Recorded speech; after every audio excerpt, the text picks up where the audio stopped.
Está começando o Jornal da CUT, Central Única dos Trabalhadores. O mundo do trabalho e as pessoas com deficiência. Esse foi o tema do seminário realizado no Sindicato dos Metalúrgicos do ABC no dia 6 de dezembro. O evento foi fruto de uma parceria com o Sindipeças e a empresa Costal e contou com a presença de dirigentes sindicais, parlamentares, empresários e representantes de órgãos públicos.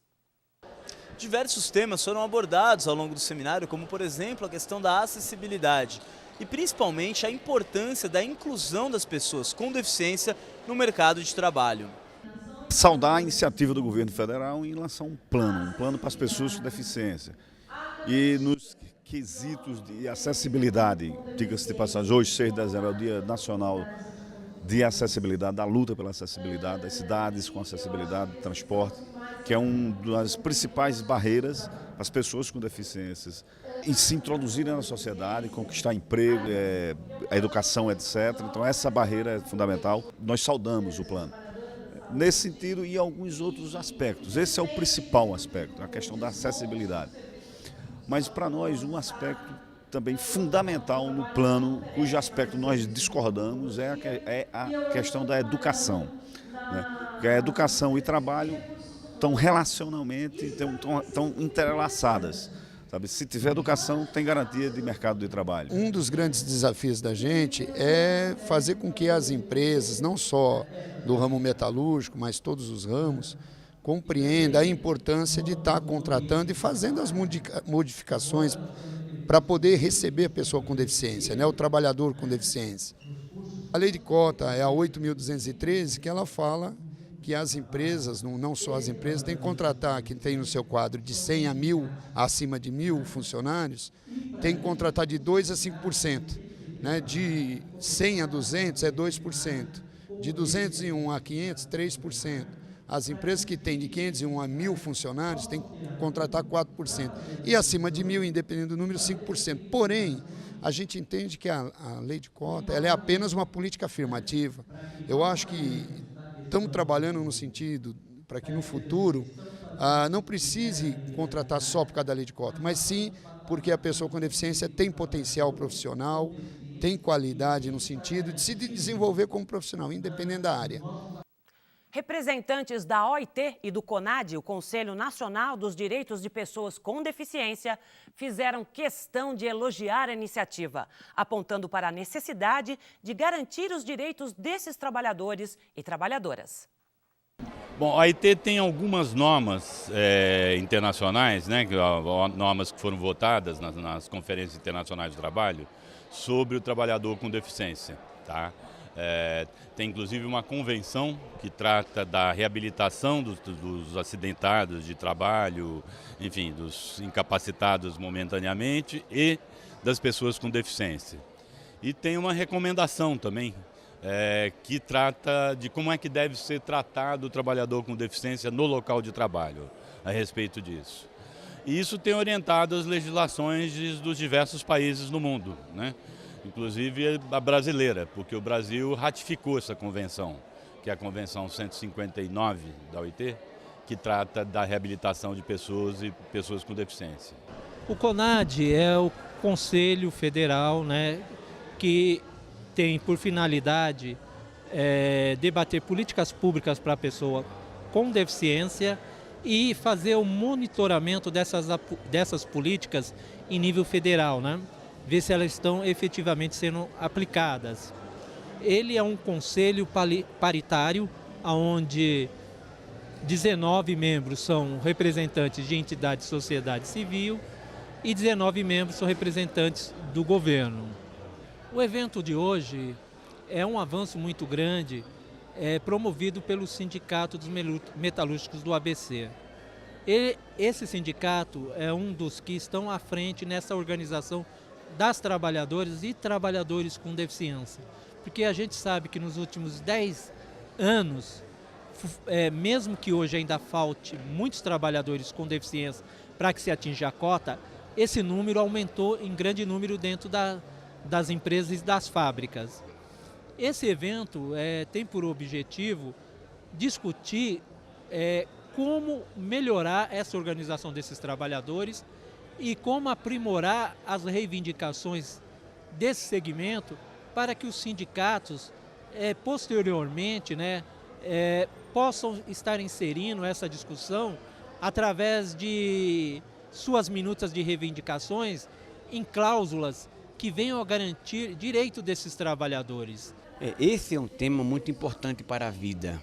E aquilo que é importante para a vida é importante para a nossa Central Única dos Trabalhadores, que no seu 5º Congresso definiu o Sindicato Cidadão. O que significa o Sindicato Cidadão? É olhar o trabalhador não apenas como um ser produtivo, até porque a empresa já faz isso, mas olhar o trabalhador como um ser que tem direitos, que tem acessibilidade, que tem direito à saúde, ao lazer, que tem direito de ser tratado igual.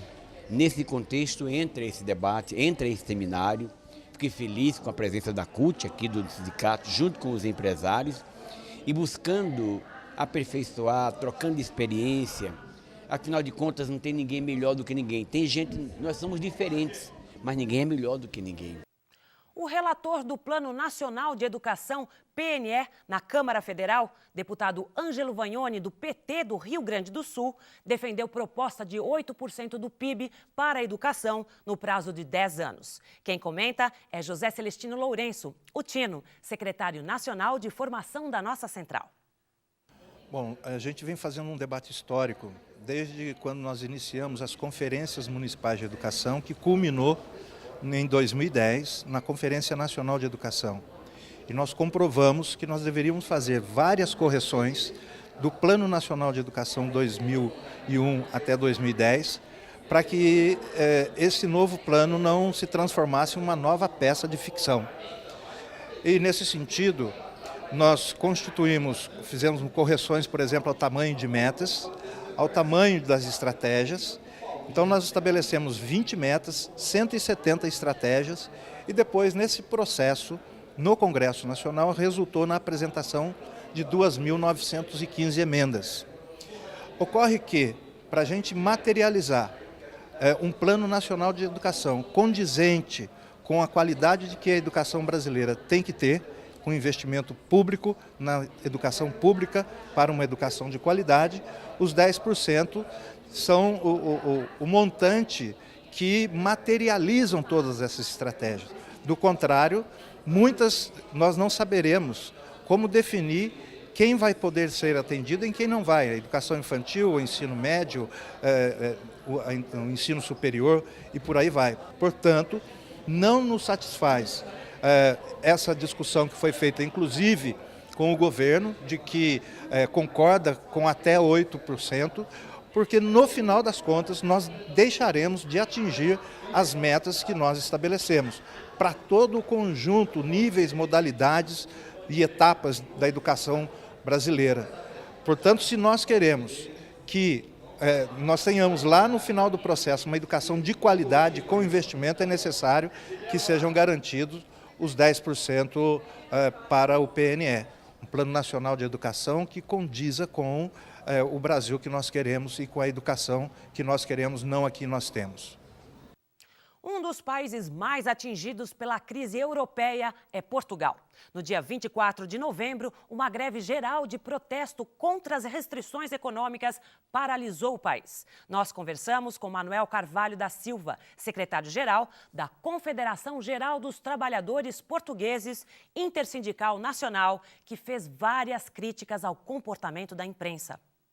Falar neste momento do que é que vai acontecer é um pouco precipitado. Há iniciativas diversas, há uma abertura grande da CGTP, relacionamento, no respeito pelas posições de cada movimento. Há na sociedade dinâmicas que vão para além das relações específicas da CGTP com movimentos sociais ou deles com os sindicatos.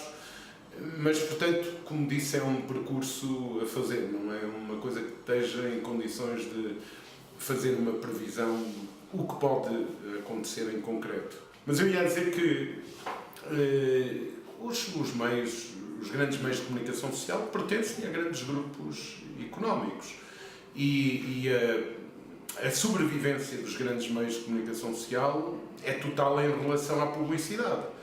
E isso deixa-lhes pouco espaço de manobra. Não? Eu julgo que a generalidade dos jornalistas hoje, a maior parte, não é? Está consciente e sente que estes caminhos de vender permanentemente as inevitabilidades da crise e de apresentar o funcionamento atual, este funcionamento maluco do processo de globalização, apresentá-lo como não tendo alternativa, quer dizer, a maior parte dos jornalistas percebe isto e até eram capazes de trabalhar num sentido de ajudar a clarificar, mas os espaços de informação estão formatados. Até o tempo que fica para as notícias, a forma como são feitos ou não são feitos os debates, né, sobre os grandes problemas, tudo isso condiciona. E, portanto, a mensagem que passa em força é a mensagem da inevitabilidade e de desarmar os trabalhadores e os povos em relação à importância da sua ação coletiva. Há um trabalhar contra a consciência coletiva. Agora, por outro lado, há dinâmicas novas que se vão fazendo e começa a haver interrogações importantes. É comum